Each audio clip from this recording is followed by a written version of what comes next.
Well, it is straight up noon, and we are here for another episode of Bridges Conversations. Excuse me. I am Steve Givens. I'm the executive director of the Bridges Foundation in St. Louis. We offer the 19th annotation version of St. Ignatius of Loyola's spiritual exercises in everyday life and have been doing so for about 30 years. We started this broadcast just to kind of have informal conversations with members of our community to share different aspects of Ignatian spirituality and what these exercises have meant to us. So we'll be live here on Facebook for the next 20 or 25 minutes, and the broadcast will be available afterwards, both on Facebook and on our own website. So let me put that up real quick before I forget. That's our website right there, bridgesfoundation.org. Today, we are speaking with Rick Lageson. Rick is a longtime member of the Bridges community, one of our prayer companions who walks others through the exercises. And he and I are going to talk specifically today about this kind of intersection between what the spiritual exercises are and the work of 12-step programs, which Rick has some experience in and has taught about. So first of all, Rick, welcome to Bridges Conversations. Thanks, Steve. Thank you. Let's begin by just telling us a little bit about yourself. Where are you from originally, how you ended up in St. Louis, and how you came to experience the spiritual exercises in the way that Bridges presents them. Well, I was born in 1950 and grew up in a small farm town up in southern Minnesota. My dad ran a hardware store in that town, and our home was directly across from the Catholic Church in that town, and that meant that I was a regular server at Mass. I'd wait for the bulletin to come out every week, and there I was, weekday Mass server at 7 o'clock. But good experiences in that small town, and we enjoyed life in a small town community. I went to college in Minnesota, came down here in 1972 to begin law school, thinking I'd get back to Minnesota, but I've been down here in St. Louis since. I'm the father of 3 daughters, and my wife Laura is here in the home today. She has also received the exercises and enjoys participating in the Bridges programs. She points out something that you and I know, Steve, and that is that the people who have been through the Bridges program are wonderful people with whom to work and interact and socialize. And we very often attribute that to the fact that they've been through the exercises. And as a result, they've had some changes that make them more open and more giving and more helpful and kind. And it's just it's a wonderful community that we have in the Bridges community. Yeah, it certainly is. Well, as we entered this conversation today about this connectivity between Ignatian spirituality and 12-step work, I'm remembering a story that you told me, and I'd rather you tell it than me, but about how AA founder Bill W. came to know a Jesuit priest from St. Louis, and how they ended up kind of working together, but came to each other from in an odd way, I guess. So you want to tell that story? Well, I came to the Bridges program in 1993 and went through the Bridges program with Father Walter Ong, the St. Louis Jesuit, as my spiritual director. And Father Ong was a longtime St. Louis Jesuit, and he was familiar with his fellow St. Louis Jesuit Father Ed Dowling. It turns out that in 1939, the 12-step program published a book called Alcoholics Anonymous. That was the first 12-step group. And in that book, they set forth these 12 steps that they believed had led to the recovery for the original group through trial and error and through the application of some Christian principles that were promulgated by a group called the Oxford Group, which thought they were promoting first century Christianity. The book set forth these 12 steps, and it talked about a lot of approaches to the recovery process. And that book came out in 1939, and it found its way to the Jesuit community in St. Louis, where Father Dowling read it. And in 1940, Father Dowling was in New York, and he found out the address of the author of that book, Bill Wilson. Went and knocked on his door, introduced himself as Father Ed Dowling, a Jesuit priest from St. Louis, and asked Bill Wilson where he had acquired his understanding of the spiritual exercises of St. Ignatius. To which Bill Wilson said, "Who the hell is St. Ignatius?" And that was how their relationship began. And their relationship lasted through the remainder of Father Dowling's life, and he became an important spiritual advisor to Bill Wilson and indirectly the 12-step group and its growth and movement. But I believe that Father Dowling saw what many people see in that book, and that is a series of similarities between the 12-step approach and the approach of St. Ignatius and the spiritual exercises. Let's talk about that a little more. So what do you see as those similarities between those two things? Well, one of the similarities with the way Bridges presents the spiritual exercises is that they present the full spiritual exercises and all of its exercises and meditations and prayer techniques that St. Ignatius wrote back in the 1500s. But they also do what the 12-step groups do, and that is they present that program in the context of a group, where the group and its members meet on a regular basis. And they have a speaker who talks about the upcoming exercise. And the group context is similar to the 12-step format, where you've got a number of people who provide support, encouragement, feedback, and they've got a speaker who presents a topic for consideration by that group. The other similarity in the format is that both the 12-step group and the spiritual exercises have an individual who is accompanied by a sponsor for the 12-step group, or a spiritual director or prayer companion, as we now call them, with the exercises. And that process involves not so much lecturing or teaching by the sponsor or the spiritual director, but accompaniment.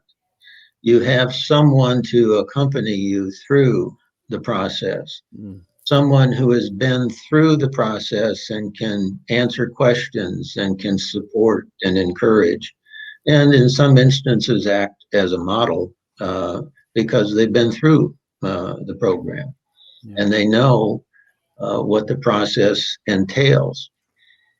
So those are some similarities. The other similarity I see is that both of those programs are what I would call spiritual rather than religious. Many people in the 12-step program, I have heard, have come from difficult religious experiences prior to their 12-step program. And that may be true for some who are looking at the spiritual exercises. But what they find in the 12-step program and in the spiritual exercises is they find how to form a relationship with the God of their understanding, and a relationship that works. Many of we Christians, we say that we believe in a God, and many people of other religions say they believe in God. But the 12-step program teaches that that's not enough. What you really need to do is form a relationship with that higher power, that God, that works, that enables you to acknowledge your need for and a way to obtain the power that enables you to overcome your powerlessness. And there's similar principles in the spiritual exercises and in other Christian programs. How do I get the power? How do I form this relationship with the God of my understanding that enables me to interact with that God so that I can receive guidance, direction, power, however you want to phrase it, and how I can do that in a way that works in my life. And so I see a similarity in those programs as spiritual, having to do with the relationship between the individual and that individual's God. And that has a lot to do with kind of that in the light of that higher power of examining ourselves and getting a sense of what has to change then, correct? Correct. Yeah. And under the 12-step program, receiving the power to remove those obstacles and allow those changes to occur. How do I get the power? And of course, both programs, St. Ignatius talks about it, the 12-step program talks about it, that they require an open mind. They require willingness to change, willingness to accept something new. And that's something that Ignatius writes in his notes, and it's something that the 12-step program says is absolutely essential: openness and willingness to change. Mm. And those are that's the mindset and the attitude that seems to be necessary for both of these programs to work. Yeah, and I'm thinking in the spiritual exercises, we begin at a place called the principle and foundation, right? Which is um, this idea that we're created to be a certain person, a certain being in the eyes of God and with the help of God. And um, you talk a little bit about that kind of authentic personhood and how that relates to both of these. Yeah, the Jesuits are fond of saying, God help me become the person I was created to be. And I think there's a similar approach in the 12-step program, is that I want to grow, I want to improve, I want to get healthy, I want to amend my life, I want to change my attitudes, my experience with my defects of character. I want to change these things, but I haven't been able to do that on my own. Mm. And how can I do that? And the 12-step program says very much what the spiritual exercises say as well. In the company of your higher power, your God, you examine your defects, your flaws, what's gone wrong. And then you accept them as truth. This is who I really am. Hmm. And you want to change. And you realize you wanted that change before and it hasn't occurred. You need help. You need that higher power.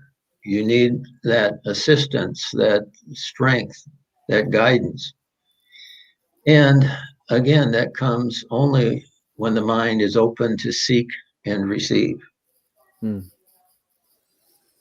Yeah, and I'm going to go a little deeper on that in a minute. Before I do, I want to say we have a few listeners out there listening to us live. If you have any questions for Rick, feel free to just leave a note in the Facebook comment section. I will see them, hopefully, and we can pass those questions on to Rick. So if you have a follow-up question, please feel free to do that.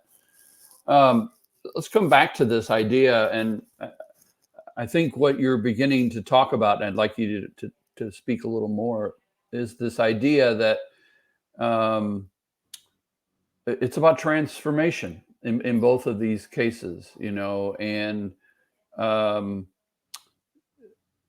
it's I think when some people learn about the Bridges program, they seem interested at first, and then you tell them it's a 9-month program, and it's an hour of prayer every day, and it's a weekly meeting, um, and some are still very interested, obviously, and others say, "Oh, that's not quite what I had in mind, maybe."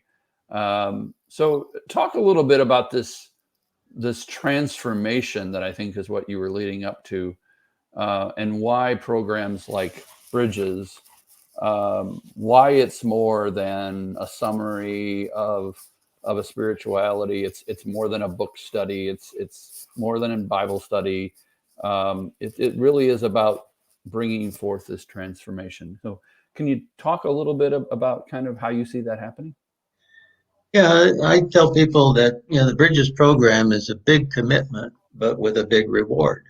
Uh, it's not the kind of thing. It's not the Cliff's Notes that works. It's doing the exercises, and while you perform those exercises, you experience something within yourself that you can only benefit from as and after you experience that yourself. Mm-hmm. It's not about learning the correct answer for a test.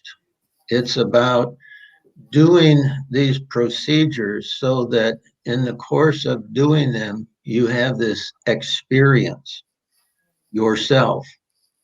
And we find that many retreatants have somewhat similar conclusions after the program about their change, but yet they get there in highly individual ways because of their highly individual experiences. Mm-hmm. And that's the thing about the exercises is that nobody tells you what you're supposed to do. They just, as far as what you're supposed to experience, they just say, do this and open yourself to whatever experience you may have. And the 12-step program has a more succinct summary of it. The 12th step says this: having had a spiritual experience as the result of doing these steps. And so they very clearly say you're only going to have this spiritual awakening, which they say is a psychic change sufficient to overcome your problem. Mm-hmm. You're only going to have that if you do these steps. Not if you read about them, not if you go to a lecture about them, but only if you do them. Mm-hmm. And I believe the exercises are similar in that regard. The transformation occurs as and after you perform the exercises. And it's a transformation that is recognized often by those around you before you recognize it yourself. Mm. I remember when we were talking earlier, we talked a little bit about the role that gratitude plays in this, and kind of, well, it's a dual role, I think. It's the role, first of all, of becoming more aware of what's going on in your life and how God might be working in your life, and then the gratitude that flows from that. So can you talk a little bit about gratitude and the giftedness of something like this? Well, the principle and foundation of St. Ignatius and the exercises essentially says that everything is a gift from the Creator God. It's a gift that arises out of his love for his creation. And it's a gift that is offered to us to receive however we choose to receive it. But it's the hope that we will receive that gift and return it with the love with which it was created and offered. Mm. And that concept of gift is important because it takes away from this notion that anything good in our lives is something we earn or to which we are entitled. And if we have a view of a God that rewards us if we work hard, or if we're good enough, or if we have a view of a God that we're good enough and so we deserve something, that's quite different than a view of a God who offers us everything free out of his love. Mm. And we will look upon that God perhaps in a quite different light than some kind of God who only rewards us if we do the right things. And similarly, in 12-step, it's the gift of recovery that the 12-step person recognizes in step 1 he could not achieve on his own. Mm-hmm.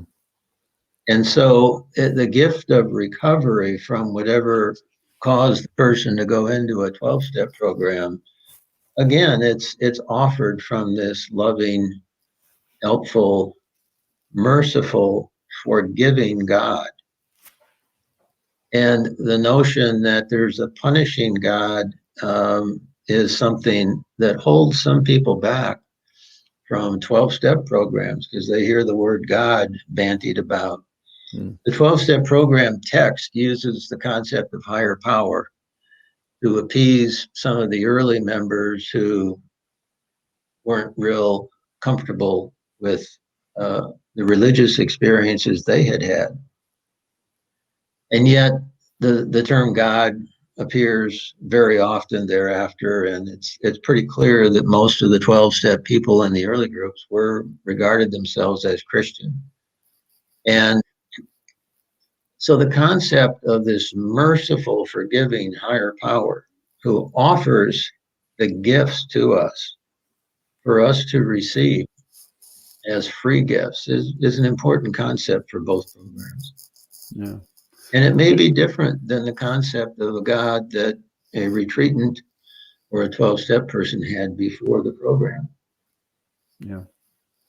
We have just a few minutes left. I got one more question. If anybody out there has a question, now would be the time to type that into the comment section. But let me ask you the question that I have, and I think it's, I suppose, there, as we've been discussing, there are certainly a lot of similarities between these two things. What I think the spiritual exercises adds to this and perhaps makes it really stand out differently is really the person of Jesus, right? We spend a lot of time in the spiritual exercises spending time with Jesus, specifically with Jesus in prayer and working our way through his life, so to speak. So can you just talk a little bit about this notion of the exercises?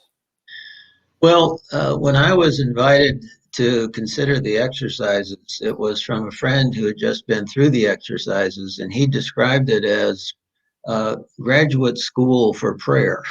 He said there's new prayer techniques and new ways to commune with God represented by the exercises. And a lot of these techniques are specifically helpful in the second week of the exercises, where the retreatant walks through the public ministry of Jesus. And through the prayer techniques that Ignatius suggests, the retreatant is invited to participate with Jesus in the gospel scenes, to use the retreatant's five senses as if the retreatant was there with Jesus. You are there in the manger at the birth.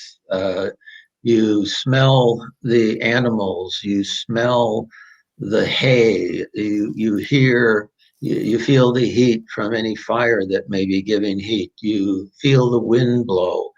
These prayer techniques and the gospel and other references that precede the prayer seem to present the retreatant with a real opportunity and a real platform to come to this intimate knowledge of the fully human, fully divine Jesus.